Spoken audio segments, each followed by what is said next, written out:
Hi everyone, it's Kirsty. Welcome back to Outspoken Artistry. I hope everybody is staying safe during this time. I just wanted to do something different and just pass by the channel and say, happy anniversary to one of the greatest K-pop girl groups of all time, 2NE1. One of my personal favorites, my queens, my legends. I just wanted to say happy anniversary. And just say how happy I am to have had the opportunity to get to know their music and to follow their careers. This year is the 11th anniversary of the group. They debuted back in 2009 with their single Fire, and oh my god, guys, I'm just they are my favorite girl group of all time. And I was, like I said, I'm just so happy that I was able to learn about them early on, because actually, it's my 11th year also as a Hallyu fan this year. I learned about K-pop and Asian dramas back in 2009, and I learned about 2NE1 a couple of weeks after they had debuted with Fire. So Fire was the first song that I heard from them, and when I heard that song, I was just like, oh my god, this is just super cool. I love their style, I love their attitude, I just love the whole concept of the group. And after that, everything was just uphill for me. I feel when it comes to K-pop, we all have this one group that we identify with, be it the music they do, or the type of lyrics they write, or the concepts they do, the artistic aspect of it, or the members' personalities. But for me, back then, where I would see other girl groups, and I was like, oh, this is a really catchy song, this is a really super song. But when it came to 2NE1, it was oh, this is my group. I could relate to them in the sense that there were already girl groups that were doing the sexy concept, or the cute concept, and so there were girls that could relate to that or were really into that. But when I discovered 2NE1, I was like, oh, okay, so this I could relate to, because it was more, it felt more like me. So, I could relate more to their style and their energy, and their type of music. And I was like, oh, this is so super cool. So, after Fire, they kept coming back.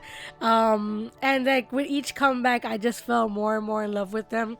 I love that they were always true to themselves as artists, true to their message, to their music, to their group. And I just loved the relationship the girls had with each other, their friendship, how they vibed off of each other, how they worked with each other, and it's just their stage presence was unlike any other. They were like a literal force to be reckoned with, and I just loved their music and all they represented. I got to know K-pop when I was 18, and I just felt like I grew up with them in a sense. I said goodbye to my teenage years and welcomed my 20s, and I'm just happy that I was able to do that with them, because many times I just felt through their music, I felt more empowered. I felt I felt really great. I felt I could take over the world. Take over the world. No, I could take on the world, and they made me feel happy, and they just made me feel super empowered and super cool. So I just honestly, I'm just so happy and grateful to have found 2NE1 when I did. I'm so happy that it was early on, just right after Fire. I think it was a couple of weeks after Fire. So yeah, I'm just happy. I'm just happy that I was able to just get to know their music and support them, up until they unfortunately disbanded. But I'm just really, really happy that they're all doing their own thing, and they're moving forward with their career and their dreams, and that they're still all friends and loving each other. It's just I really love 2NE1, just overall, because of their contribution to K-pop and their contribution to my life. It was just so awesome to see how cool they were, and this concept, they call it the girl crush concept, and it was just so cool to see them continue to transform themselves. And what I loved the most is that they were never they were never afraid of showcasing the different sides of, what a girl could be. Like, they had their, like, in your face, here I come, get out of the way songs, like Fire, like Can't Nobody, like I'm the Best, like just kick ass, here I am, girl power songs. But then they had their most, their vulnerable songs like Lonely and Ugly, which Ugly I feel like is a very important song in the sense that the music video showcases a critique on how women are viewed, like their looks, and there's like this social commentary behind it. So Ugly was very important, but like they also had like Missing You, which is also a very beautiful ballad, like Missing You, and like, as I said, Lonely as well. And like they had their other songs that were like vulnerable in a sense of like showcasing a girl in love, like Falling in Love, Do You Love Me, and I Love You. Like all of them have love in the title. So like they did a little bit of everything, and they also showcased an abusive relationship in Go Away, in the music video of Go Away. Like honestly, that's what I loved about them, that I could see myself in their music, and I love that they presented a different side of each girl. Like a girl can have her sweet side, can have her badass side, can have her vulnerable side, can have her girl power side. Like everybody, like women, there's, how do you say, like women aren't just one thing. Like people, women, there's a little bit of everything in them. We have different sides of us, like they say, onions with different layers. And I loved how 21, throughout the years showcased a different side of, of girls. We had, like I said, the girl powered one. We have the vulnerable ones. We had the ones in love, et cetera, et cetera, et cetera. So yeah, honestly, it was just an honor to see them, become a group that influenced K-pop so much, and inspired so many other girl groups, and also so many of their fans. Like I'm sure other BlackJacks can agree that 21 was always and will always be an inspiration when it comes to like being true to oneself, and working hard, and just like overall awesomeness, and perseverance, and how do you say, like staying true to yourself in a world that seems to hate individuality. Like I love that they were always themselves. They were always true to 21. They're always true to their message. So it was just, I just I just love them so much, and I miss them so much. 21 is missed, and honestly, the industry is losing out by not having 21.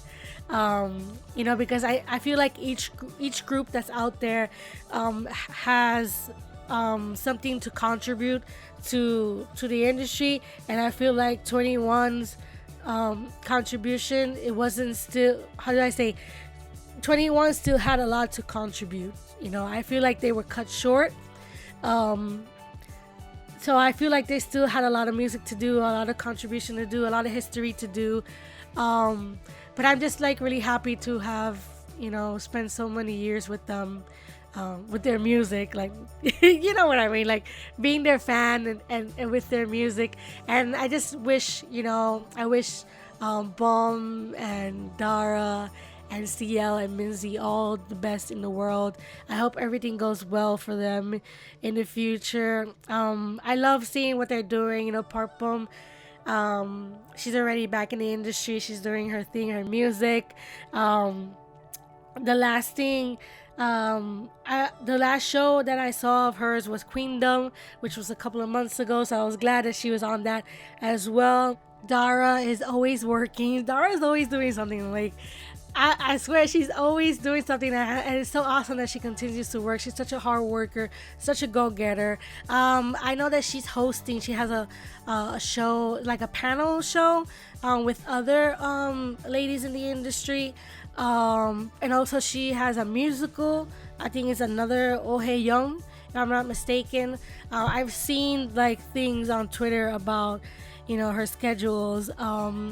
There's also CL, like CL, she, a couple months ago, she left her company finally, and she released a whole bunch of music, which I was like, oh, finally we got some music. So I'm just really looking forward to everything she's gonna be doing in the future. Looking forward to her new music and all the schedules. I know Minzy is going to have a comeback really soon. There was an issue with the previous company she was with, but that seems to have that's a thing in the past, and now she's moving forward, and she's gonna have like a comeback very soon. So yeah, I'm just like just super excited just to see them all continue to work on their dream in the industry.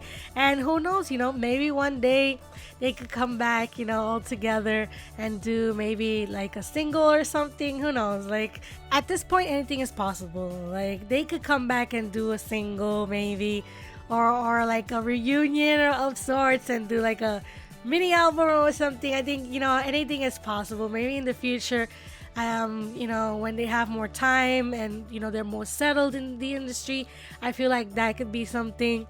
Or like they could do something like to celebrate their anniversary, their 20th 15th or 15th anniversary or 20th anniversary. How do you say? Yeah, it's just that I've seen throughout all these years that I've been a K-pop fan, I've seen groups debut and disband. I've seen people like leave their groups and continue on with solo careers and have very successful solo careers. I've seen groups leave their company completely and open another company and change their name and continue as a group, or like the majority of the members continue being a group. I've seen people leave their agency, start a new agency, and then stay with the group. I've seen others leave the group and start up their own agency. I've seen so many different things happen with groups that I'm like, what, the sky's the limit. Anything can happen. Like one day maybe they can come together and do new music, or like we can see them perform together, even if it's just like one of their older songs, whatever they want. It'd be super awesome just to see them perform on stage together again. But yeah, this was supposed to be a super short video, but I totally like rambled and like fangirl. That's fine. Like what's a Hollywood channel without fangirling? Like what? So yeah, I'm just super happy to be a BlackJack, super happy to have spent so much time, so many years just seeing 2NE1 grow and leave their mark in the industry, and just they will always be an inspiration to me, and I miss them so very much. And because of that, I did a playlist, and I'm going to be listening to their music all day today. So yeah, just wanted to say happy anniversary to 2NE1, and wish them all the best. I love them so much. I just want them to be happy, to stay healthy, and yeah, I wish them all the success and happiness in the world. Yeah, that's all I have to say. Happy anniversary, happy 11th anniversary to 2NE1. I love you girls so much, and I will forever be proud to be a BlackJack. BlackJack forever, like literally forever. That's never gonna change, and never gonna stop. So yeah, I'm gonna finish right here. I've said everything. I have expressed most of my love for 2NE1 in this video. Thank you so very much for listening. Hope everybody stays safe and has a great rest of the week. I'm working on a lot of videos. It's taking me some time because I love like editing vlogs and stuff, and I love taking my time creating content. So yeah, I have a lot of things coming up. A couple of vlogs, Day 6 vlogs, Monster X vlogs. I have a series dedicated to my 11 years as a K-pop fan that's coming out. Yeah, I have a little bit of everything coming out. So yeah, stay tuned for that. Thank you very much for thank you very much to everyone who supports the channel. Thank you for subscribing. Thank you for liking, commenting, and sharing my content. Yeah, thank you. Like literally, thank you so very much for supporting this channel. So yeah, thank you, and I'll see you all very soon with a new video. Yeah, take care, everybody.